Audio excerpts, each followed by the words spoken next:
inside, sprinting down towards Marlborough Corner. And again, Grant has the better line and Henshaw is forced to ease off. But again, once we come to the quicker parts of the circuit, I really do think that Mick's got problems with the bike, Paul. Yes, I wouldn't be surprised. I know they had these problems in practice, and it could be that they simply didn't have enough time to get it sorted out properly. It can often happen that you think you've cured the problem, but when it comes to the race, it's a different matter. So that's 6 laps gone in this 15-lap first leg. Well, Grant, I'm sure, will be disappointed if he loses any more ground, but remember, of course, it is a 2-leg race, and Henshaw now pulls out of the slipstream.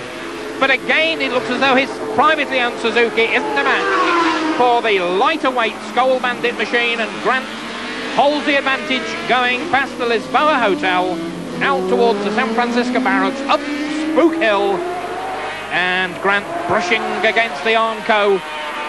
Well, Mick Grant is a man who likes road racing, but Henshaw's giving him a lot of pressure here. Henshaw right on the tyre tracks, trying first the right-hand side, then the left. You can see him there, almost pillion passenger with Mick Grant. Yes, then there's no more difficult man in road racing to pass than Mick Grant. He knows all the tricks, everyone in the book, and he'll be doing his best to keep Steve Henshaw out. Well, and Grant there made some sort of mistake because Henshaw was through like a rocket, and you can see the advantage that Henshaw's got already. And it looks as though Michael might have a more serious problem with that Suzuki.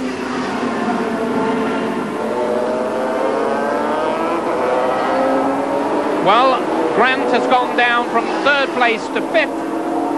And here's a chance to see that overtaking manoeuvre again in slow motion. You see Grant coming wide over to the right-hand side of the track. And Henshaw just seizes the chance. There's a big gap, and he says, "Thank you very much indeed." Dives through on the inside. Well, Mr. Grant has lost a place, and he's carving his way past the tail enders. Well, Mick Grant, last year's race went in. It's really like a traffic jam at the moment out there. And Ernst, just to keep you in the picture, Ron Haslam safely around, completing his 7th lap. De Radigues, there is Haslam, the race leader. Well, Ron was very disappointed he couldn't come over to Macao last year and seized the chance to come back again this time. There is Didier de Radigues, the Belgian. A colossal lead now for Haslam, but de Radigues must be happy with 2nd place. A fine performance for a man making his debut here at Macao. Not an easy circuit to learn. And Peter Lemstra from Holland, he's pulled out of the race, so the race taking its toll of the overseas entries and the local boys as well. Up Spook Hill, on towards Hospital Hill, the maternity men's, then the Solitude Essers. The section of the circuit at the top of the hill, de Radigues was saying that he was having problems just learning his way around. You see the front wheel of the air pouring the air, front wheel of the bike pouring the air as he winds on the acceleration on the Elf Honda. Yes, de Radigues was saying he was having problems on some parts of the circuit. He thought he knew where he was going. He came to one corner, thinks, yes, I know what happens here, and wrong, it went the other way, and Didier admits that he got the bike sideways a couple of times, but appears to be making no mistakes in the race itself. Must be very happy with 2nd spot. And there's John Long from America, motorcycle dealer from Miami. So he's used to the nice warm climates, and John Long is pushing around nicely in something like 12th position.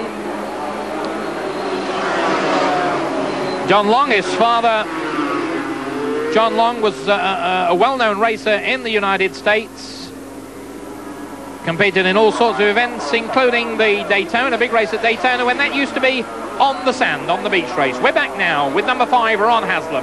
His right knee skimming the tarmac as he peels the bike hard over through Marlborough Corner, then up from 3rd gear to 4th to 5th, back down to 4th gear for Reservoir Bend.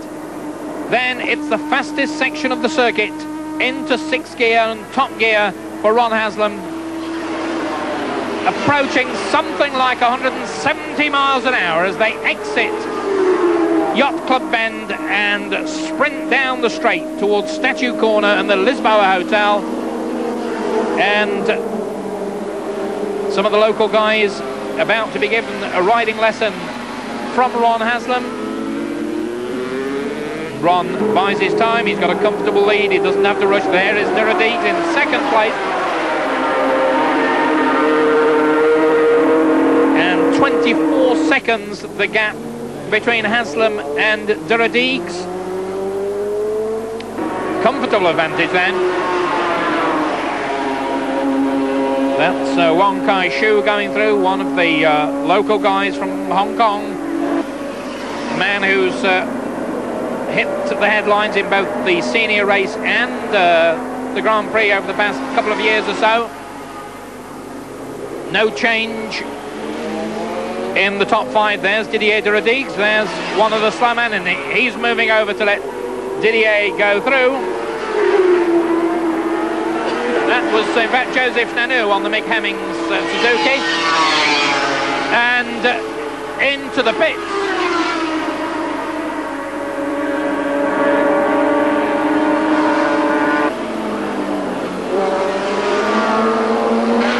And a battle between Ray Swan, who raced this Suzuki for the very first time a year ago in Macau.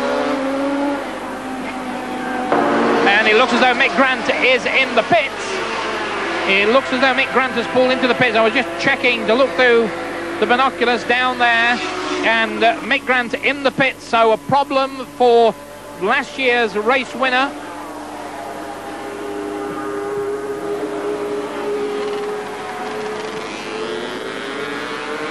And the charge up from Lisboa through San Francisco Barracks for some of the lower leaderboard men.